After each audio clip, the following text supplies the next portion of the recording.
Hello, Happy New Year. I am recording this on Tuesday, January 9th. I am actually in Colorado. If it wasn't so bright out there, you can see the mountains behind me. We've got a couple clients in the Denver area and surrounding cities. And so we are spending a few days here. I like to go and travel to see clients wherever we can. But wanted to do a quick update just on the capital market assumptions and the outlook that we sent out last week.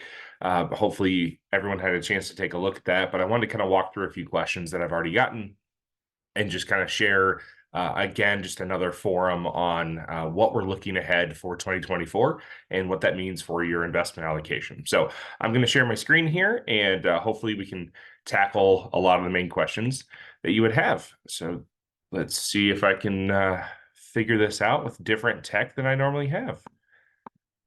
So I think we can see the 2024 market outlook and themes here that we have. And we're just going to kind of, like I said, walk through kind of the main three themes that we see looking ahead to this year, 2024. So we know that we can't predict the future.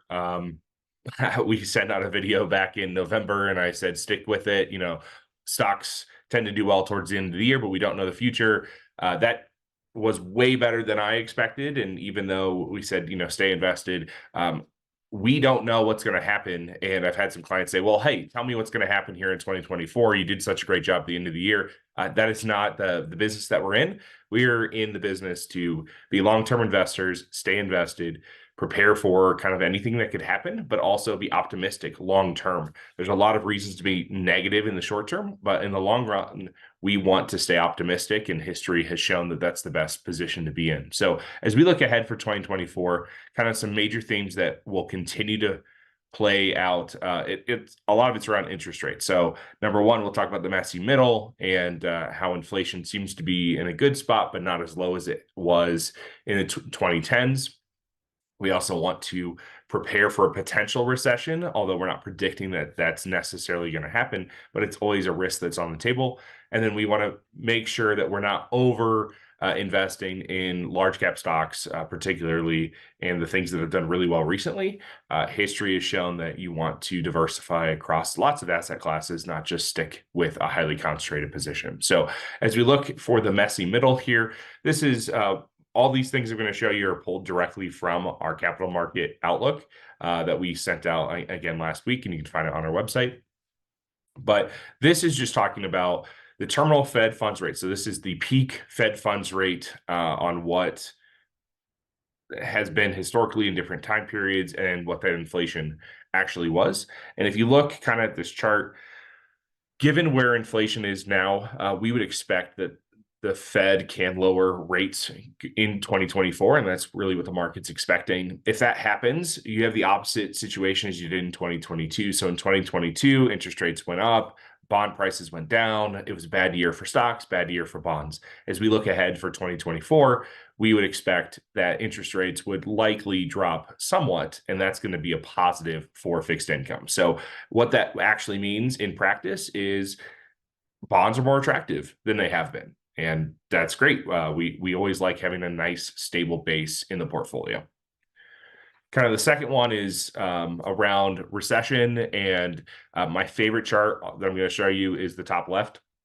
And that is just embrace the inevitable. This is showing you the frequency of market events since 1950 on how often you have a negative 5% stock environment, negative 10%, 15% down, 20, or a recession. And you see that about 3 times a year, you expect to be 5% off of the highs, that you're going to be down 5% or more, an average of 43 days. A recession happens once every 6.5 years, and they last about a year if we look at it.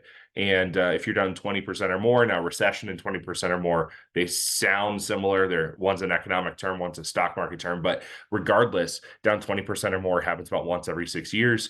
Again, you're down for 370 days on average. Okay, so what does this mean? It means we need to embrace the fact that stocks are going to be volatile. They're going to move around.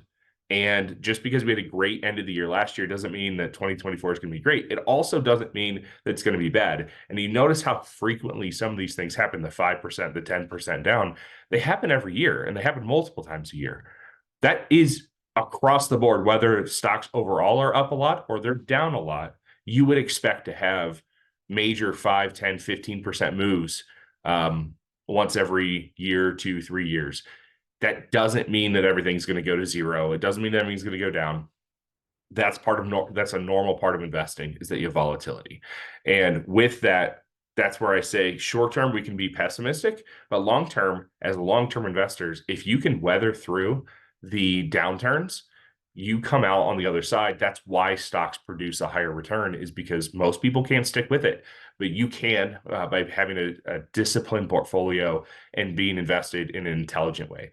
Now, with that said, when I talk about rates as well, and rates, although they work for stocks, bonds are where they have a more direct effect. And so our bottom chart that we have here just talks about if interest rates move 1% up or 1% down from here, what actually happens. So a 2-year bond, you'd expect to make money either way. And the reason you'd expect to make money, whether interest rates are up or down, is because you already have a nice base of a higher interest rate that you're going to earn. Similarly, even if you go out to 10 years, you can earn extra return if interest rates drop by 1%, earn maybe 13%. And the reason being, you have a nice base of income, plus the price is going to change because the bonds are going to drop. This is the exact opposite scenario of 2022, and we're in a good position to take advantage of it. We don't like to trade bonds all that often. We buy and we hold as best that we can. At the same time, if interest rates really fell and you're seeing 20% or more return in bonds, we're going to be really happy about that and probably take some of that off the table. But in anticipation of a potential recession, and also the fact that the way interest rates are skewed right now is definitely in your favor, we want to also increase a little bit on how much you have in bonds. So our first theme, increase bonds a little bit. Second theme, increase bonds again. And then we go to the third, and this is, I think, a very important thing. All anyone wants to talk about is the Magnificent Seven, the big stocks that did really well last year.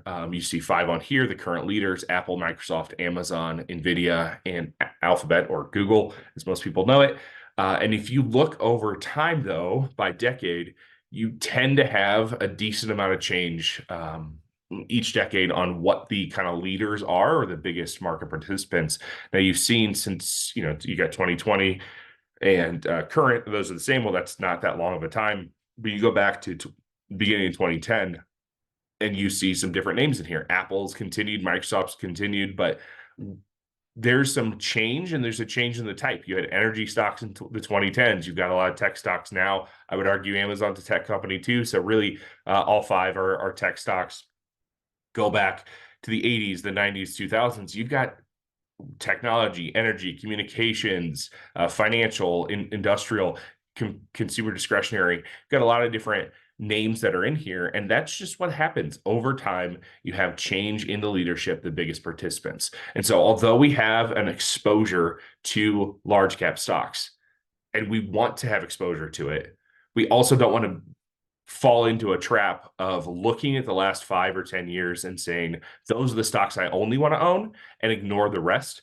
We actually want to do the opposite. We want to make sure that we have some small cap, we have some international, we have emerging markets, all the different areas that haven't done as well. Because again, as a long-term, multi-decade investor, you want to stay invested on everything that you can have. So with all that, we want to make sure we don't overemphasize large cap. Now, with all this, the one change that I've already gotten questions about from our market outlook that doesn't seem to make sense is we actually want to increase how much we have in large cap. So I just said all this, and we want to increase. So let's look at what the reasons are. Here in a minute, we're going to walk through all the capital market assumptions, but keep that in mind when we get to the end. I'm going to talk about large cap specifically. So this is the change. We show you this chart every year. This is looking out over a rolling 10 years. So this is a new 10-year time period from 2024 to the end of 2033. And we want to look at what is a reasonable expectation for long-term returns. That does not mean that we expect to be right.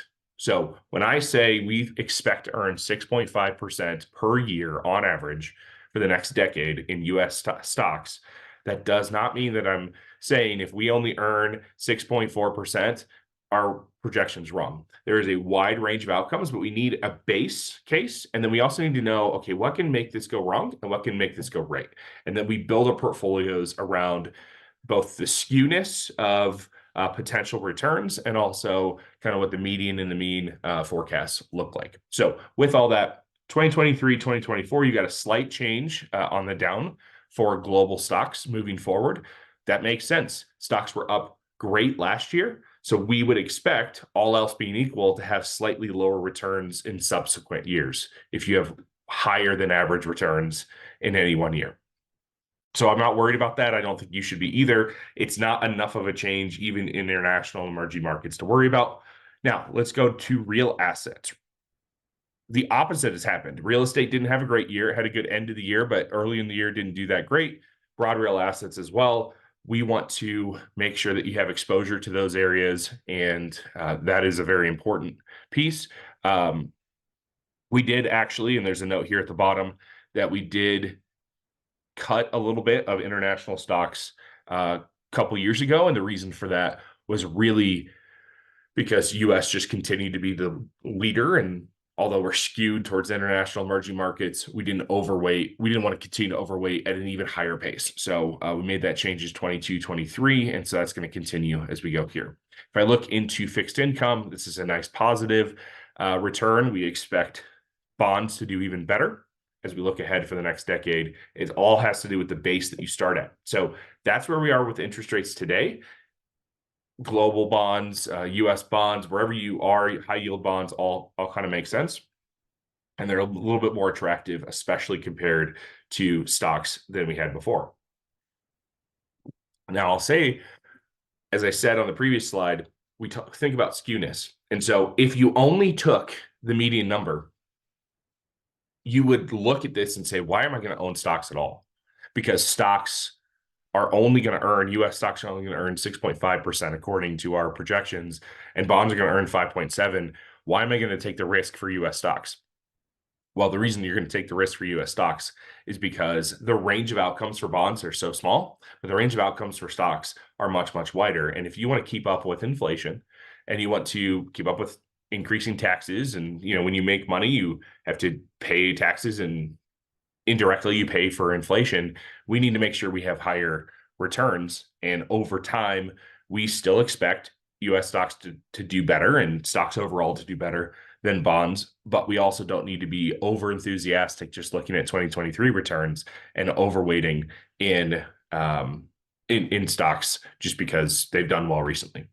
So with all that said, the biggest change that we want to make actually is increase bonds, continue to reinvest as we rebalance the portfolio. We're buying more bonds, primarily buying less stocks, but we also actually want to increase US large. So I want to quickly show you why this is. If you look at a previous allocation, we had 65% of your stock portfolio was in large cap, 20% was in mid cap, 15% was in small. The Russell 3000, which is a really good overall view of the market, is 72% large, almost 20% mid, and 8.2% small. So if we just look at those, because large cap has done so well, it continues to be a bigger and bigger percentage of the market as a whole and a bigger percentage of the Russell 3000.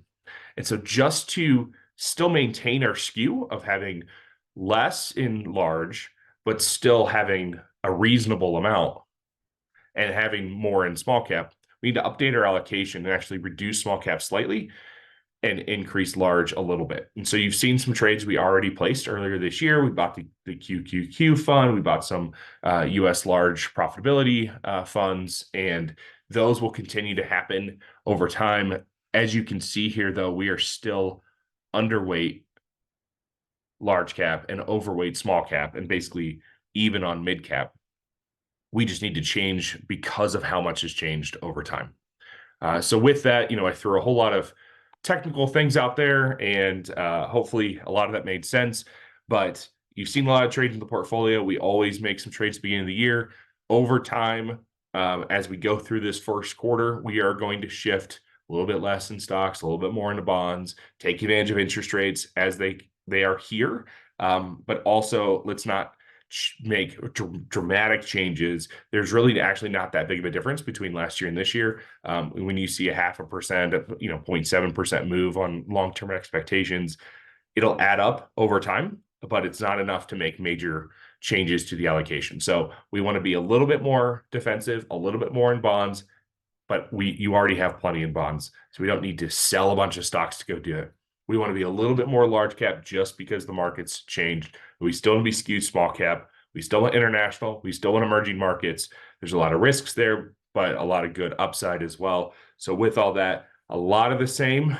You've seen some changes. You'll continue to see some. Definitely reach out if you have any questions, and hopefully this was helpful. Take care.